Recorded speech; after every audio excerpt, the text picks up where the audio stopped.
While the retail market reacts to short-term swing trading volatility in semiconductor stocks, institutional capital is quietly positioning for a deeper structural pivot. We are officially exiting the era of wild, unconstrained artificial intelligence experimentation. Enter the age of value maxing. This is the tactical transition where enterprise buyers demand clear, measurable return on investment for every single dollar spent on high-performance compute. For hardware giants and cloud hyperscalers, this shift does not mean demand is disappearing. In fact, executive commentary suggests demand remains almost unlimited. But the criteria for capital allocation has fundamentally changed. To survive this next market phase, we must look beyond the top-line hype and analyze the underlying mechanics of this valuation rotation. To understand how this shift impacts hardware providers, we have to look at the market leaders. NVIDIA dominates the AI hardware landscape with its proprietary CUDA software ecosystem. This creates a powerful operational moat that makes it incredibly difficult for enterprise customers to switch platforms. But as enterprises focus on cost optimization, they are evaluating alternative architectures. This is where advanced manufacturing giants like TSMC become critical. TSMC sits at the absolute center of global chip supply. They produce the cutting-edge silicon for almost every major hardware designer. Understanding these distinct business models helps us see how value is distributed across the supply chain as buyers seek maximum efficiency. But that is only part of the story. As enterprise clients shift their focus toward cost efficiency, alternative chip makers like AMD are capturing market share. AMD offers compelling price-to-performance alternatives that fit perfectly into a cost-conscious strategy. Meanwhile, advanced lithography providers like ASML control the specialized equipment required to print these complex architectures. Without ASML machinery, expanding global manufacturing capacity is virtually impossible. This gives them immense pricing power. Here is what is changing. The market is no longer just buying hardware to build models. Companies are looking for specific, cost-effective silicon that can run existing models at scale without breaking corporate budgets. Now look at how the broader sector is reacting financially. Over the last few quarters, hyperscalers like Microsoft and Alphabet have committed unprecedented capital to infrastructure build-outs. Their capital expenditures have reached record highs, driven by the race to build AI-ready data centers. But this massive investment has started to compress near-term operating margins. Institutional analysts are closely monitoring these balance sheets.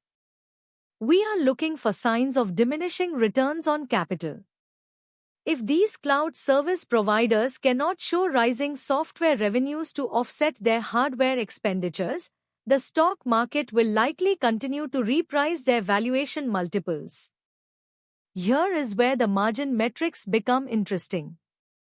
Meta Platforms has successfully utilized custom silicon to optimize its ad targeting engines, proving that internal design can reduce long-term capital intensity. However, for most enterprises, the cost of running advanced artificial intelligence models remains high. The depreciation of expensive server hardware is beginning to weigh on corporate balance sheets. Analysts are focusing on whether hardware suppliers can maintain their gross margins above historic averages as buyers demand discounts. If software pricing power does not accelerate, the hardware suppliers will eventually face downward pressure on their average selling prices. The next signal comes from management capital allocation strategy. Executive commentary across the technology sector highlights a major operational pivot. Executives are shifting focus from training massive foundational models to deploying inference models. This matters because inference requires significantly less compute power per transaction. This transition allows enterprises to optimize their workflows and reduce ongoing operational expenses. NVIDIA and AMD have both adjusted their product roadmaps to focus heavily on inference-optimized chips. This strategic shift indicates that tech companies are actively helping their customers achieve better cost efficiency, even if it means selling less complex hardware setups. Something important is happening here. Microsoft and Alphabet executives have noted that customers are no longer asking how to use artificial intelligence, but how to use it cheaply. In response, these companies are introducing tiered subscription models and lighter language models. This operational discipline is designed to preserve margins. By offering smaller, highly specialized models, these software giants can reduce the load on their data centers. This trend confirms that the tech sector is actively adapting to enterprise budget constraints, focusing on practical implementation over sheer computational scale.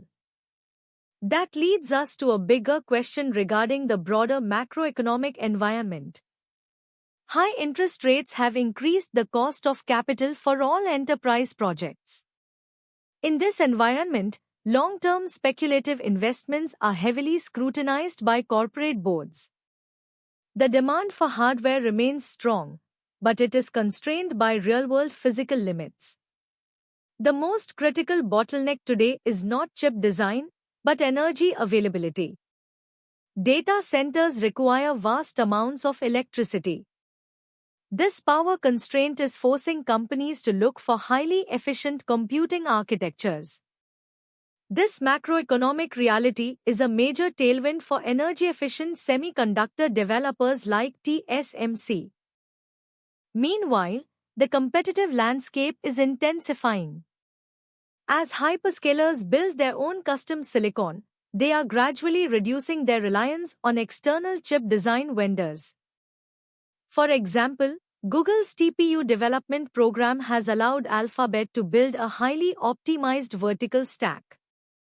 This internal hardware diversification puts pressure on third-party silicon designers.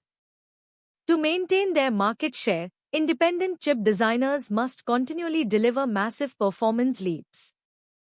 This intense competition ensures that the hardware sector remains highly capital-intensive, with very little room for execution errors.